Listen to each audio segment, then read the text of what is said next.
O Senhor é meu pastor, nada me faltará. Caminhar me faz em verdes pastos. Guia-me mansamente a águas tranquilas, refrigera minha alma.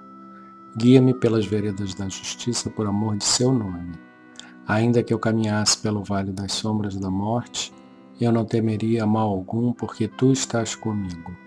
A tua vara e o teu cajado me consolam. Preparas uma mesa perante mim, na presença dos meus inimigos. Unges a minha cabeça com óleo, o meu cálice transborda. Certamente que a bondade e a misericórdia me seguirão todos os dias de minha vida. E eu habitarei na casa do Senhor por longos dias. O Senhor é meu pastor, nada me faltará.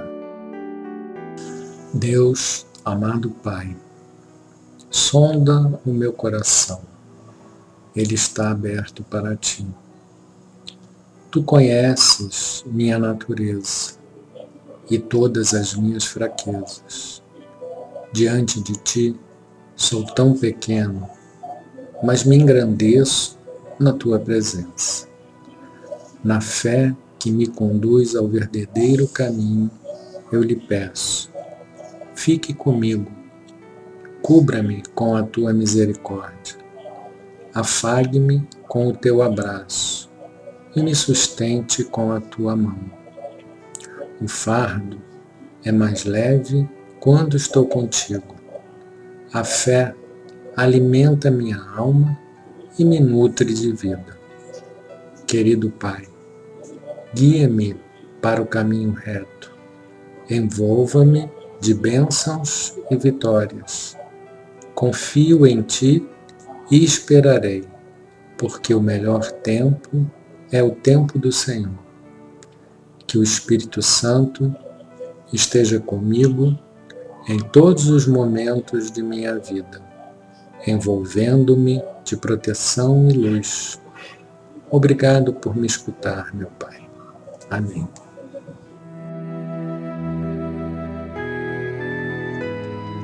Pai nosso que estás no céu, santificado seja o vosso nome.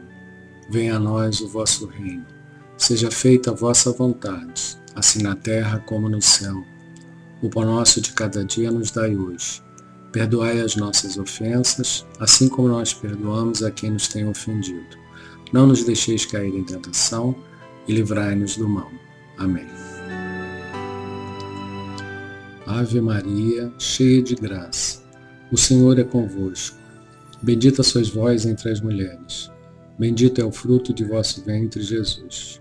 Santa Maria, Mãe de Jesus, rogai por nós, os pecadores, agora e na hora de nossa morte. Amém. Saudamos a Trindade Divina, Pai, Espírito Santo e Espaço Virgem. Saudamos o Cristo, Filho unigênito do Pai. Saudamos o amor divino, força que cria, mantém e renova todo o universo. Pedimos, Pai, por todos os seus filhos que vivem neste planeta, encarnados e desencarnados. Pedimos pela paz no mundo, entre povos e nações. Pedimos pelos mais necessitados, que o seu amor possa atender às suas necessidades. Pedimos pelas crianças do mundo e, em especial, por aquelas que não têm um lar para morar e uma família para amar e serem amadas. Pedimos por todos que ajudam a Creche Santa Clara e os programas sociais da CFA. Da sabedoria do Evangelho de Torres Pastorino, cura de um obsidiado. Mateus, capítulo 12, versículos 22 a 30. Então, foi-lhe trazido um obsidiado, cego e mudo, e curou-o, de modo que o cego mudo tanto falava quanto via. E admirou-se toda a multidão e dizia: não é este o filho de Davi? Ouvindo, os fariseus disseram: este não expele os espíritos obsessores, senão por Belzebu, chefe dos espíritos. Conhecendo, porém, Jesus as reflexões deles, disse-lhes: Todo reino dividido contra si mesmo será desolado, e toda cidade ou casa dividida contra si mesma não subsistirá. Se o adversário expulsa o adversário, está dividido contra si mesmo. Como então subsistirá o seu reino? E se eu expulso os espíritos obsessores por Beelzebu, por quem os expelem vossos filhos? Por isso eles mesmos serão vossos julgadores. Mas se por um Espírito de Deus eu expulso os espíritos obsessores, então já chegou o reino de Deus sobre vós. Ou como pode alguém entrar na casa do homem forte e roubar-lhe os bens sem primeiro amarrá-lo, e então lhe saqueará a casa? Quem não está comigo é contra mim, e quem comigo não ajunta, espalha. Mateus e Lucas expõem o fato que provocou a discussão entre Jesus e os fariseus, escribas e doutores da lei. Discussão que se entenderá violentamente ainda por alguns capítulos. Foi-lhe trazido um obsidiado, cujo perseguidor espiritual o mantinha cego e mudo. Não é esclarecida a origem do caso, mas para atribuir-se a mudez e a cegueira à ação do espírito. Deve ter ocorrido após o nascimento, já se havendo comprovado a possibilidade física da vítima ter, naturalmente, a capacidade de ver e falar. Jesus atende ao caso, e parece que o desligamento foi instantâneo. O ex-obsidiado passa logo a falar e enxergar. Ora, isso constitui um espetáculo inédito para os presentes, de tal forma maravilhando-os que alguns desconfiam seriamente tratar-se do Messias. Neste ponto, começam os fariseus e escribas provenientes de Jerusalém a lançar sua campanha de descrédito contra o taumaturgo, com a acusação mais insensata que possa ser imaginada nesses casos. Havia nas sinagogas os exorcistas, oficiais que obtinham êxito por meio da prece ou da recitação do Salmo 92, ou servindo-se de jejuns e outros ritos. Jesus, ao contrário, de nada se utiliza, ordena e a libertação é feita. De onde lhe vinha tal poder? O povo vê certo intuitivamente de Deus. Mas os que temem a concorrência e não querem perder o prestígio, levantam maldosa e conscientemente a hipótese absurda e insensata, que até hoje permanece válida nas religiões organizadas. Com isso, pretendem assustar as criaturas simples e tímidas, fazendo-lhes crer que só eles estão com Deus. E a frase parte, mentirosa e cheia de veneno, é por Beelzebu que ele expulsa os espíritos obsessores. Segundo Marcos, Jesus chama os discípulos para perto de si e lhes expõe a resposta à objeção frágil e insensata. Começa afirmando que um reino ou uma casa dividida contra si mesmo não poderá subsistir.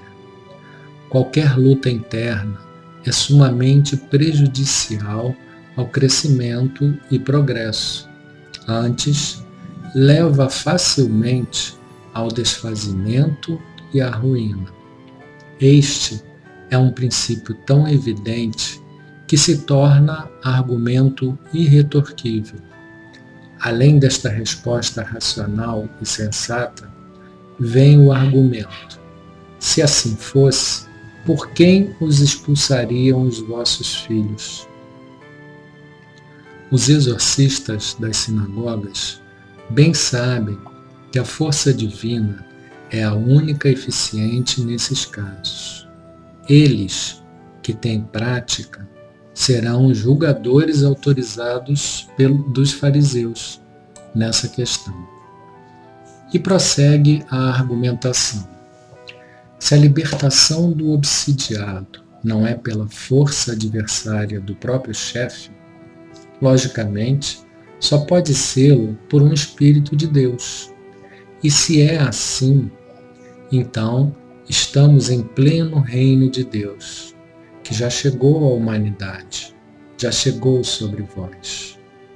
Esses são os argumentos que os espiritistas têm às mãos, lembrando aos acusadores que o próprio Jesus já havia previsto esta espécie de desleal combate, quando advertiu: se chamaram Beelzebu ao dono da casa, quanto mais o farão a seus familiares. Com isso, comprova-se que os espiritistas são realmente os familiares de Jesus, pois neles se realiza a advertência profética do Mestre, as mesmas acusações infundadas e maldosas. O caso finaliza com uma sentença: quem não está comigo é contra mim. Quem comigo não ajunta, espalha. A lição para a individualidade não apresenta segredos. Está clara no texto. Observemos o modo de agir de Jesus, já salientado uma vez. Jesus não perde tempo em doutrinar o obsessor, cura o obsidiado. O mestre tinha capacidade para ver de quem era a culpa, coisa que ainda não podemos fazer. E como sabemos que, em muitos casos, o obsessor é o menos culpado, já que é o encarnado que o obsidia, não podemos discernir culpas nem culpados. Então, para não corrermos o risco de ser injustos, atendemos aos dois ao mesmo tempo, doutrinando o obsidiado e o obsessor. A diferença de ação depende da nossa incapacidade de distinguir os casos, de saber se o karma já se completou ou não. Ignoramos qual o responsável, quais as causas, quem tem razão. Enfrentamos, pois, o problema em seu conjunto. Sabemos, todavia, que isso nos trará aborrecimentos e perseguições, tanto por parte de encarnados presos a preconceitos de escolas religiosas ou científicas, quanto por parte dos próprios obsessores e seus amigos. Alegremo-nos, portanto, quando formos acusados de vencer neste campo, por obra do inimigo. Estaremos seguindo as pegadas do Mestre e colocando-nos na inconfundível e invejável posição de seus discípulos e familiares. Outro ponto a salientar é a parábola do homem forte. Alude isso à força que realmente possuem os espíritos obsessores, sobretudo se reunidos em assembleias organizadas no plano astral, com o objetivo de arrastar os encarnados para sua inferioridade, por espírito de vingança e em vista da intimidade que com eles tiveram em outras vidas. E também, em certos casos, por verificarem que algumas criaturas que aparentam e fazem questão de demonstrar virtudes e qualidades, no entanto, secretamente agem de modo totalmente oposto. Entretanto, ensina-se taxativamente que, embora fortes, sempre o bem é mais forte que o mal. Sempre a luz espanta as trevas. A última lição é uma advertência séria para todos nós. Quem não está comigo é contra mim. Plenamente real. Todo aquele que ainda não esteja unido ao Cristo está ligado à personagem, o opositor do Espírito. Está, pois, contra ele. E assim, a segunda parte. Quem comigo não ajunta, espalha. Qualquer colheita que façamos no campo da personagem é um desperdício que de nada serve. Para haver realmente lucro, é necessário colher espiritualmente, unidos ao Cristo, não importando que seja por meio da personagem, mas desde que não seja só e para a personagem. Desliguemo-nos da matéria, do transitório, das sensações, das emoções, do intelectualismo, dos ritualismos pomposos e outros. Tudo isso é um espalhar de energias, inútil e prejudicial, até porque daí nada de concreto espiritualmente levaremos para a união com o Cristo interno. Mas se ao invés nos unificarmos com Ele, tudo isso nos virá espontaneamente por acréscimo. Fundidos no todo, teremos o todo, seremos o todo. Desligados dele, o vazio é nossa herança. Esse trecho do Evangelho nos traz essa característica da influência, até onde a influência dos obsessores podem chegar nos obsidiados. Neste caso, a influência é tão grande que a pessoa obsidiada tinha ficado cega e surda por esse processo de obsessão. Tanto que quando Jesus afasta o obsessor do obsidiado, o obsidiado passa a enxergar e a falar. Então, se os processos de obsessão podem gerar esse tipo de incapacidade física, que dirá os tipos de incapacidade psicológica a obsessão pode fazer. Esse trecho também nos traz essa questão de que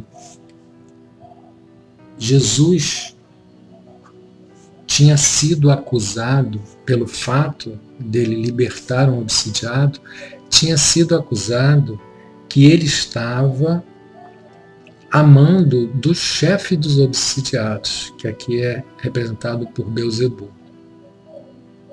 E Jesus esclarece que como pode o adversário lutar contra o próprio adversário. E isso acabaria por derrotar o adversário.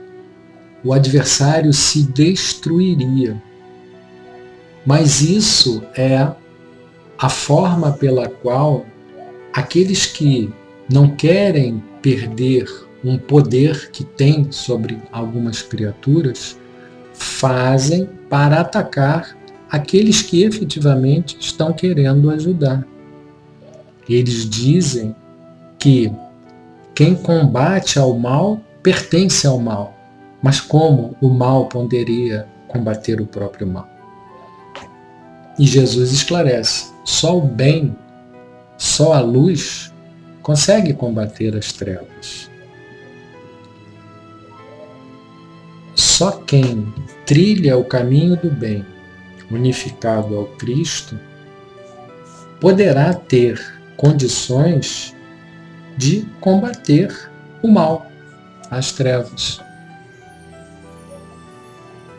Por isso que Jesus também fala que quem não junta com ele, espalha.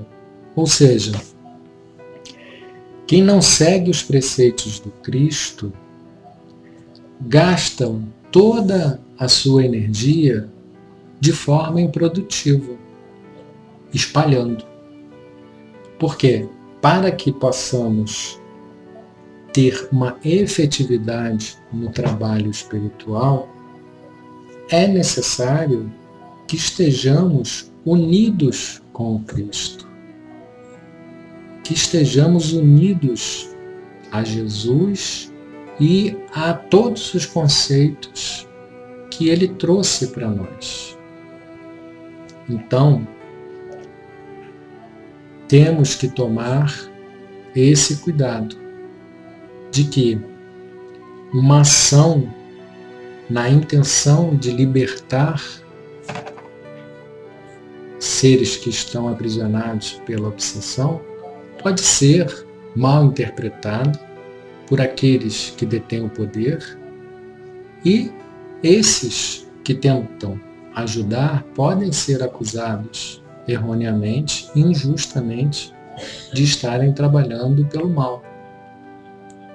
Esse evangelho de hoje traz para nós essa reflexão, para que tenhamos bom senso na hora de observar esses trabalhos espirituais.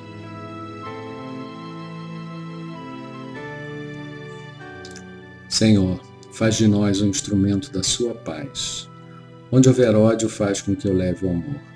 Onde houver ofensa, que eu leve o perdão. Onde houver discórdia, que eu leve a união. Onde houver dúvida, que eu leve a fé. Onde houver erro, que eu leve a verdade. Onde houver desespero, que eu leve a esperança. Onde houver tristeza, que eu leve a alegria. Onde houver trevas, que eu leve a luz. Ó Mestre, faz com que eu procure mais consolar que ser consolado, compreender que ser compreendido, amar que ser amado, pois é dando que se recebe, é perdoando que se é perdoado, e é morrendo que se nasce para a vida eterna.